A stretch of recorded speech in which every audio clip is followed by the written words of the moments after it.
كيقول لك مزيان هذا بطل رفع الرايه المغرب واحد الوقت، الله يجازيه بالخير، ولكن راه خدا عاوتاني شويه ديال الفليسات، لاش الكريمه ولاش الوظيفه وما خدامش. الحاله ديالك انت السي خالد السكاح، انا حاله عندك شي كريمه؟ حاله مزريه. الله يا ربي، حاله مزريه. انا باش نعطيك حاله مزريه من الابطال الابطال ولا المغاربه اللي اسداو شي حاجه للبلاد ولا علوا الرايه ولا مثلوا المغرب احسن تمثيل في اي ميدان. خالد السكاح ما مستفد بوالو، لان خالد السكاح حتى واحد المنزل كنت في استقبال الملكي صاحب الجلاله المغفور له الحسن الثاني، عطاوني سكن بمدينه فاس. راني في الدعوه ان الاداء ولا الافراغ 20 سنه هذه ديال هذه عطاها لك سيدنا. وخالد السكاح قادتو للمحكمه القفص الاتهام ديال بصح. لا حول ولا قوه غير باش سميتو. اما لاكريما عطاوني واحد الخط ما عمره ما خدم وما عمر شي واحد ما سولني عليه. شفت كتقرب وحدك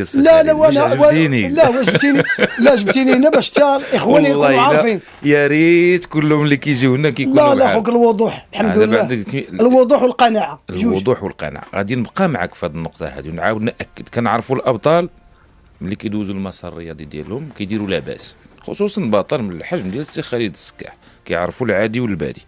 انت الا بغينا نسولوك على الحاله الماديه ديالك، الحاله الماديه ديالي قسمتي باش تقول الحق. الحاله الماديه بهذا المشكل ديال النرويج ولات في اسفل السافلين. اما الاستفاده من الرياضه داخل التراب المغربي ما استفدت والو. الدويره وصلتك للمحكمه؟ الدويره وصلتني للمحكمه. الخط ديال كريمه ما خدامش، كريمه كار ما خدامش لانه دايز على عروبيات وصغير وقصير، وحتى واحد ما عجبو. هذه 5 سنوات وهي محطوطه ذاك الورقه.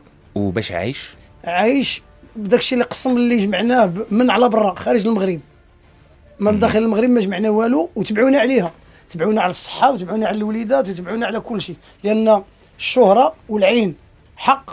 هذا البلاء اللي عطاتنا سميتو الانسان مني تيوصل لواحد المستوى عالي. كاين اما الا عنده شي زهر